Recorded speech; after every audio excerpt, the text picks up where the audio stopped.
Thank you all for being here. Today I'm going to announce major action steps to address and better race relations here in our beloved city of Springfield. As I continue my interdepartment listening meetings with my black cabinet and department heads, as well as prayer vigils, discussions with black community leadership, advocacy groups, residents, along with private discussions. These interactions have been very helpful in shaping my thought process and direction on this issue. Today I announce these major action steps to address and better race relations in our city. You see, we need to be more cognizant that these are very sensitive and challenging times for our black community. Much pain and anguish has opened up wounds of the past, and just as important, the present. The most important thing here is not to allow the incidents currently confronting our America, our Massachusetts, and our Springfield to divide us. We must and will better understand and respect each other and the shoes we walk in and day out.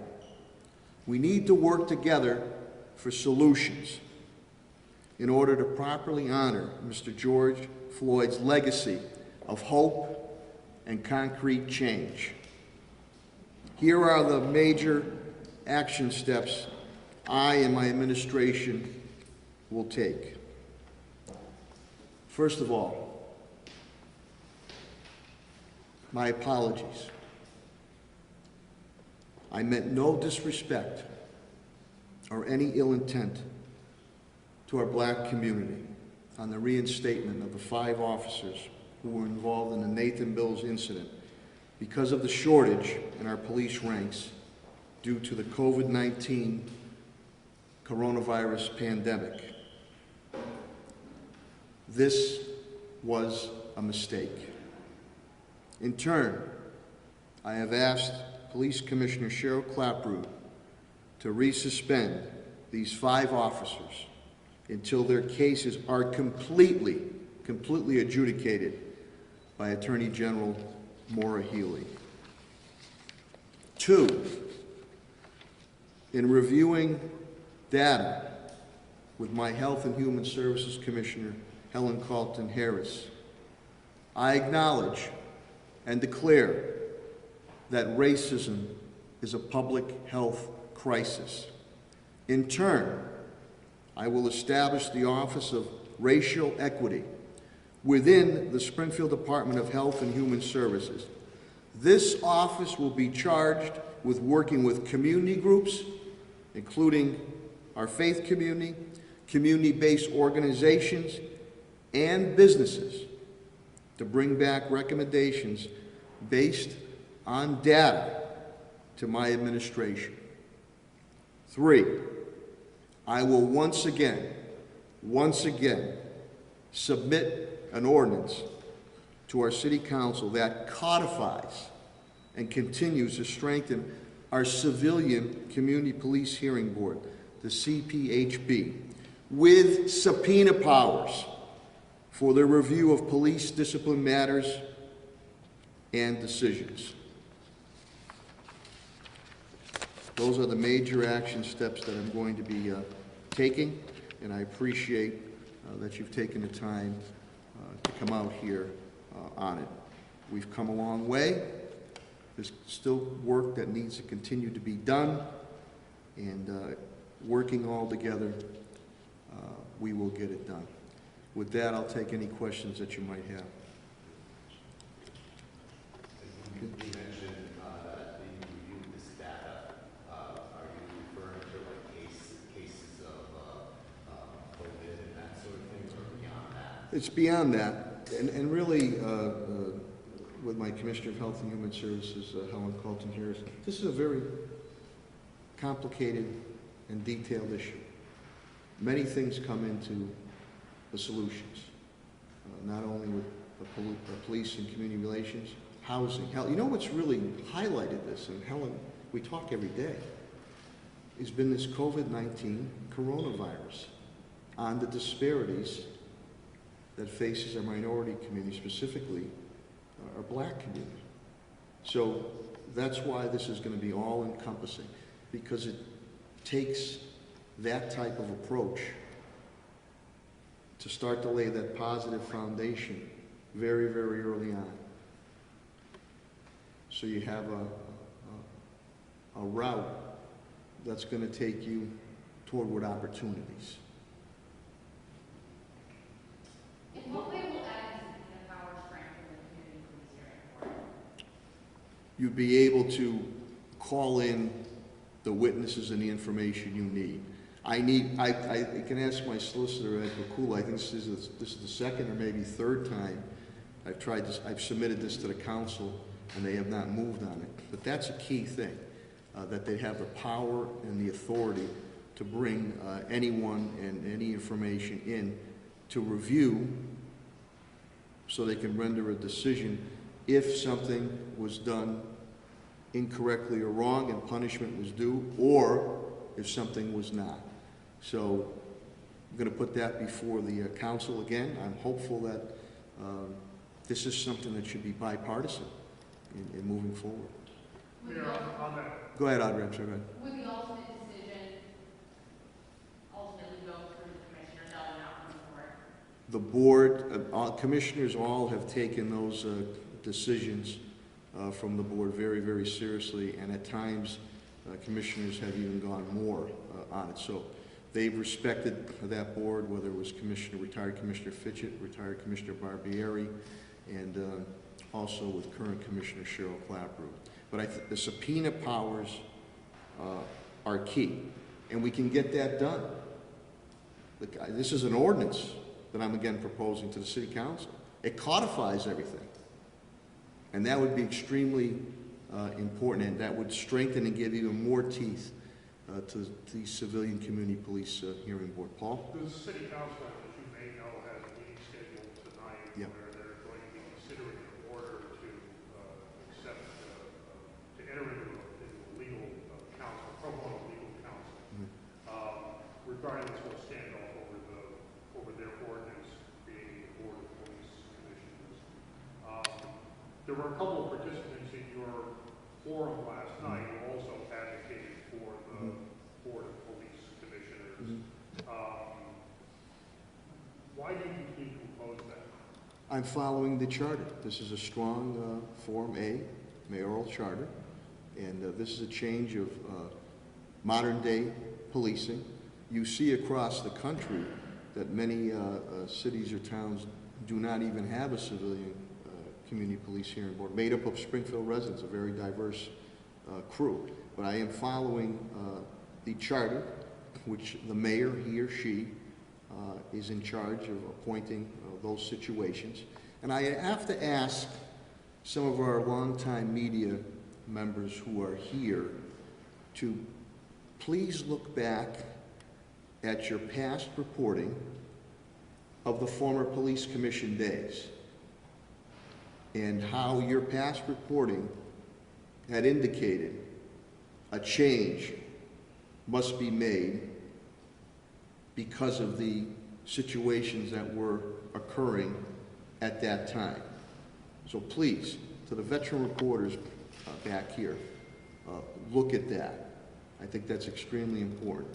But I'm fighting the charter again, and if they're going to, it's a shame that a legislative body is going to sue another, the executive body here in the city, but that's why City Solicitor Pakula and our law department, we are following the letter of the law.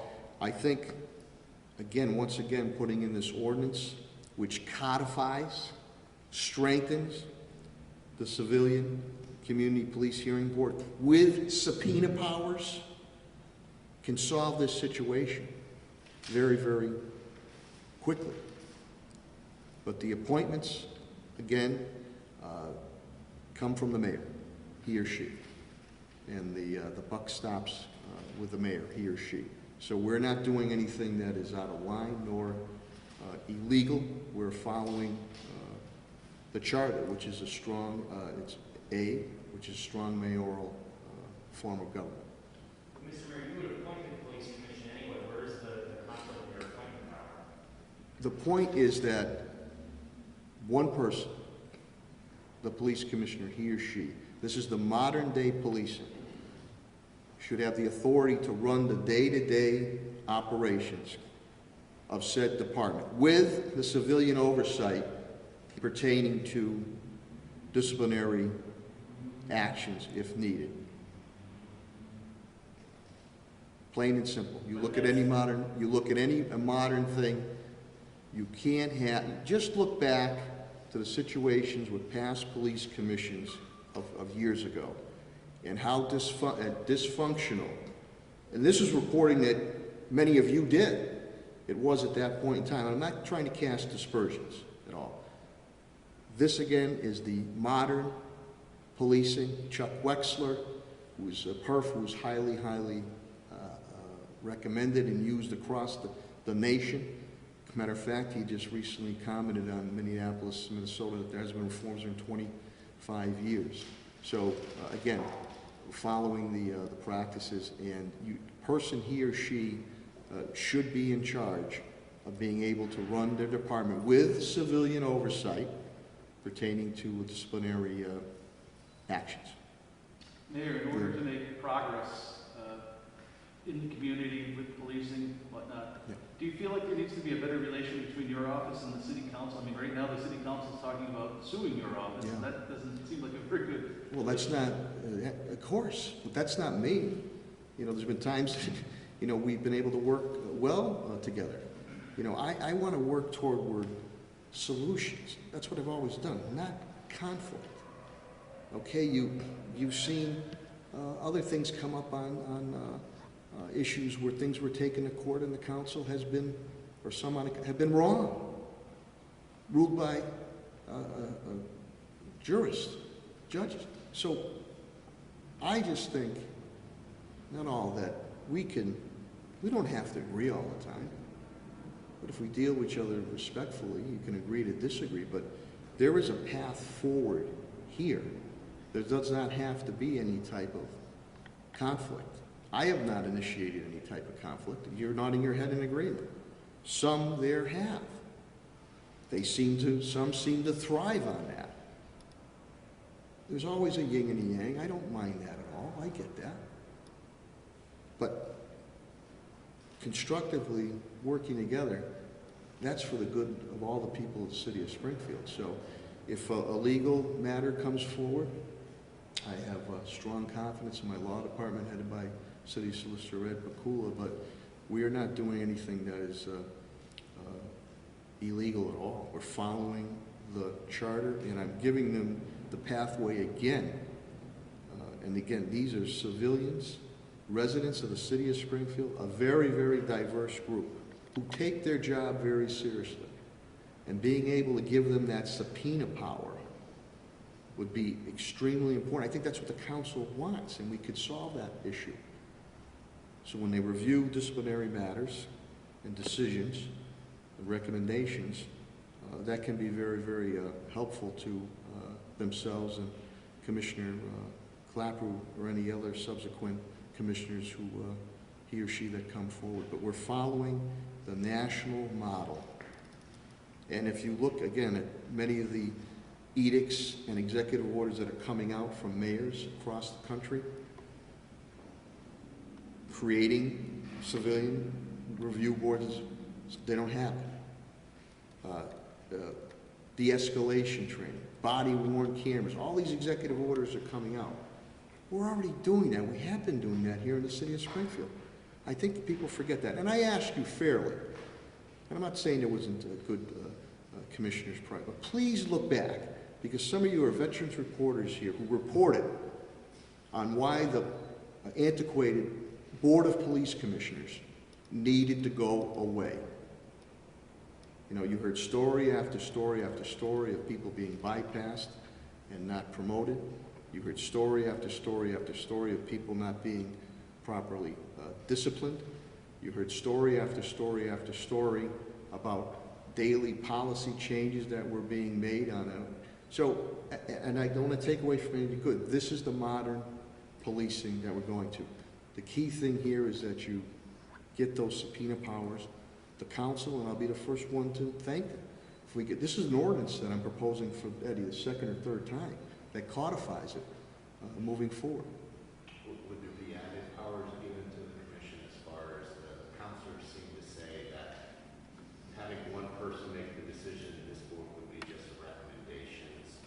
Would there be changes beyond? The major thing is the subpoena powers. I've asked Solicitor Pakula to continue to review the whole proposed ordinance to see whatever we can do to strengthen it and the synergy.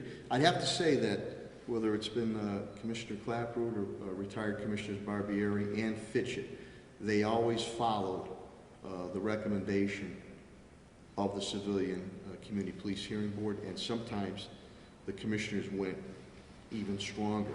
I'm just saying here, to have the subpoena powers is able to get before this Board of Residents everybody that they need to come before the board and any information they need. So, Mayor, what made you change your mind about the 5 police officers that were reinstated? You had strongly supported that. yeah, as I stated here, I'm not afraid to say when a mistake was made, and I apologize. We were down early on a number of police officers with the COVID-19 coronavirus. And my first sense, and the commissioner had recommended, and through Solicitor Pakula, legally, if this can be done, no matter what was coming down the road of adjudication and dropping, that we needed all hands on deck in order to protect each and every one of the residents in the city of Springfield. So at this point in time, I'd say we're at full strength, but the point is, it was a mistake, and as I said in my original statement here, I've asked the commissioner to re-suspend them. And again, I meant no ill intent or disrespect to our black community whatsoever. I was just thinking of what was recommended, thinking of what the overall good to get all hands on deck. As Helen will tell you, as this was evolving, we didn't know what direction it was going to go. And I'm proud to say we had a report yesterday, and even today, Helen, only 7. We're in the single digits now on the COVID-19 coronavirus, because we've done the right things, and we have to continue to be vigilant.